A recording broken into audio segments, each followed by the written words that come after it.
கர்த்தருடைய பரிசுத்த நாமத்திற்கு ஸ்தோத்திரம். இன்றைய நாளின் தியானத்திற்கென்று தெரிந்து கொள்ளப்பட்ட வேத வசனம் அப்போஸ்தலனாகிய பேதுரு எழுதின முதலாம் நிருபம் 5ஆம் அதிகாரம் 8ஆம் வசனம். 1 பேதுரு 5:8. தெளிந்த புத்தி உள்ளவராய் இருங்கள், விழித்திருங்கள், ஏனெனில் உங்கள் எதிராளியாகிய பிசாசானவன் கெர்ச்சிக்கிற சிங்கம் போல் எவனை விழுங்கலாமோ என்று வகை தேடி சுற்றி திரிகிறான். Stay alert.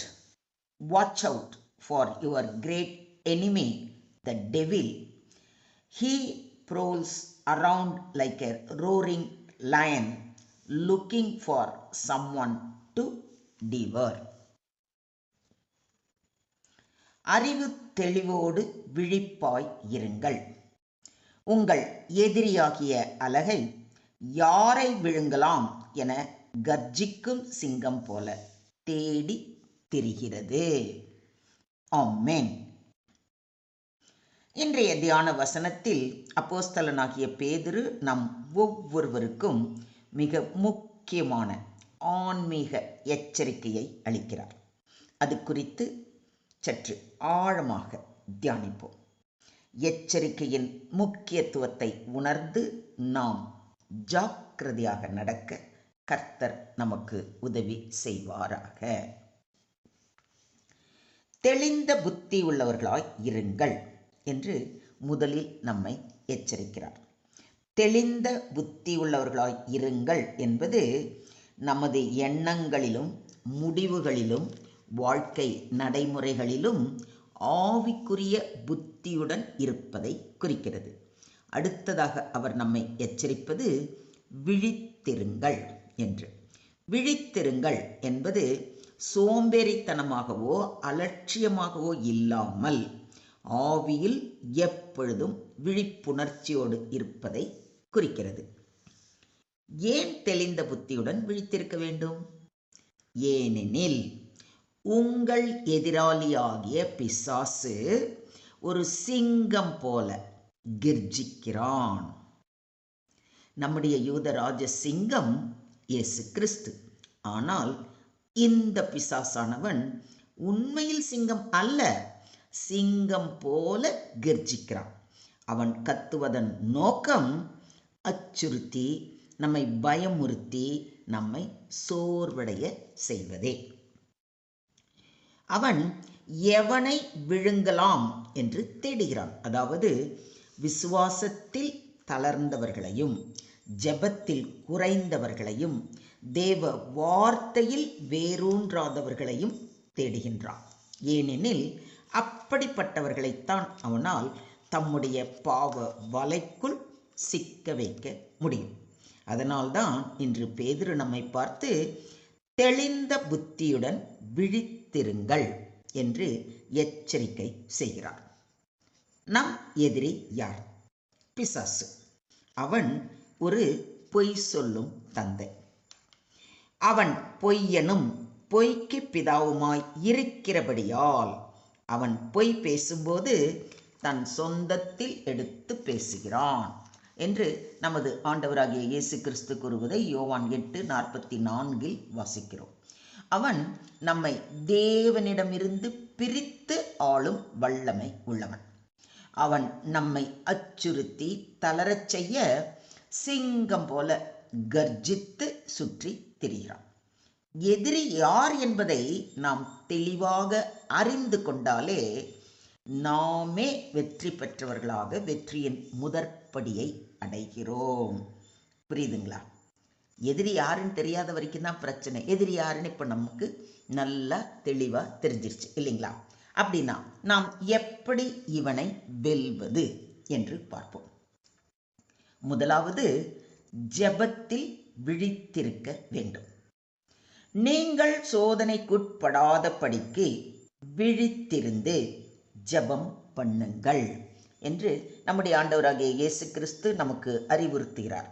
சோதனைகள் வருவது தவிர்க்க முடியாது, ஆனால் விழித்திருக்கும் ஜெபம் நம்மை விழாமல் காக்கும். இதை விசுவாசிக்கிறீங்களா? இரண்டாவது, வார்த்தையில் வேரூன்றி இருக்க வேண்டும். இரட்சண்யம் என்னும் தலைச்சீராவையும் தேவ வசனமாகிய ஆவியின் பட்டயத்தையும் எடுத்துக் கொள்ளுங்கள் என்று பவுலடிகளார் அறிவுறுத்துவதை எபேசியர் 6:17 வாசிக்கிறோம். தேவ வார்த்தை ஆவியின் வாள் ஆகும். அதுவே பிசாசை எதிர்கொள்ளும் ஆயுதம். மூன்றாவது, விசுவாசத்தில் நிலைத்திருங்கள். விசுவாசத்தில் உறுதியாய் இருந்து அவனுக்கு எதிர்த்து நில்லுங்கள். உலகத்தில் உள்ள உங்கள் சகோதரரிடத்தில் அப்படிப்பட்ட பாடுகள் நிறைவேறி வருகிறது என்று அறிந்திருக்கிறீர்களே என்று பேதுரு நம்மை உற்சாகப்படுத்துவதை அவரது 1 நிருபம் 5 அதிகாரம் 9 வாசிக்கிறோம். நான்காவது, பரிசுத்த ஆவியால் நிரம்பி இருக்க வேண்டும். பரிசுத்த ஆவியின் சக்தியால் மட்டுமே நாம் விழிப்புணர்ச்சியுடன் வெற்றியுடன் வாழ முடியும். ஒரு தூங்கும் விசுவாசி எளிதில் பிசாசின் இலக்காகி விடுகிறான். நீங்கள் பிசாசின் தந்திரங்களோடு எதிர்த்து நிற்க திராணி உள்ளவர்களாகும்படி தேவனுடைய சர்வாயுத வர்க்கத்தையும் தரித்து கொள்ளுங்கள் என்று பவுலடிகளார் அறிவுறுத்துவதை எபேசியர் 6:11 வாசிக்கிறோம். பிசாசு நேராக தாக்குவது இல்லை. அவன் தந்திரமாக சூழ்ச்சி செய்து செயல்படுகின்றான். அதனால் நாம் தேவனுடைய பூரண ஆயுதத்தால் ஆயத்தப்பட வேண்டும். விசுவாசத்தின் கேடயம், இரட்சிப்பின் தொப்பி, வார்த்தையின் வாள் என்னும் ஆவிக்குரிய ஆயுதங்கள் தேவை. இதை விசுவாசிக்கிறீங்களா? ஆகையால் தேவனுக்கு கீழ்ப்படிந்திருங்கள், பிசாசுக்கு எதிர்த்து நில்லுங்கள். அப்பொழுது அவன் உங்களை விட்டு ஓடி போவான் என்று யாக்கோபு கூறுவதை யாக்கோபு 4:7 வாசிக்கிறோம்.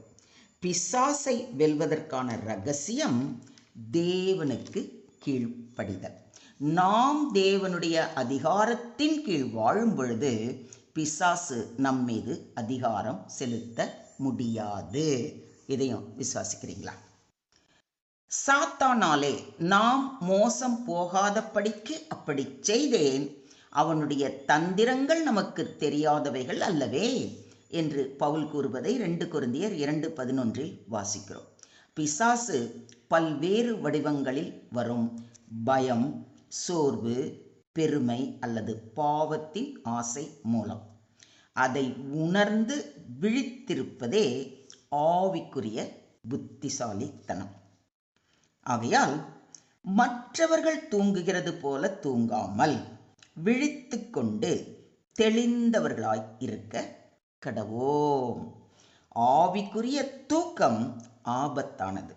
மிதமான மனநிலையில் தெளிவான புத்தியோடு தேவனின் வழியில் நடப்பது ஒரு விசுவாசியின் கடமை. இதை ஒத்துக்கிறீங்களா?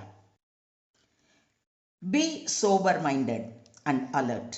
The devil roams like a roaring lion, but he cannot harm those who stand firm in faith. Stay awake in prayer, rooted in the word and filled with the Holy Spirit. For the Lion of Judah has already given us victory. Amen. ஸ்தோத்திரம் ஆண்டவரே, ஸ்தோத்திரம் கர்த்தாவே, ஸ்தோத்திரம் ஸ்தோத்திரம் ஸ்தோத்திரம். கர்த்தாவே, எங்கள் எண்ணங்களையும் இதயத்தையும் தெளிவாக வைத்திருக்க உதவி செய்யும். நாம் எப்பொழுதும் விழித்திருந்து ஜெபிக்க கிருபை அருளும்படி வேண்டுகிறோம். பிசாசின் வஞ்சனைகளிலிருந்து காத்து உம்முடைய வல்லமையான வெற்றியை அடைய கிருபை அருளும்படி வேண்டுகிறோம். பிசாசின் தந்திரங்களையும் வஞ்சனைகளையும் கண்டறியும் புத்தியை எங்களுக்கு தாரும். எங்கள் விசுவாசத்திலும் ஜெபத்திலும் வார்த்தையிலும் விழித்திருந்து பரிசுத்த ஆவியின் வழி நடத்துதலுக்கு எங்களை ஒப்பு கொடுத்து வாழ கிருபை செய்யும். பிசாசு கர்ஜிக்கும் போது நாங்கள் அஞ்சாமல் யூத ராஜசிங்கமாகிய இயேசு கிறிஸ்துவின் மேல் நம்பிக்கை வைத்து உறுதியாய் நிற்க கிருபை செய்யும்.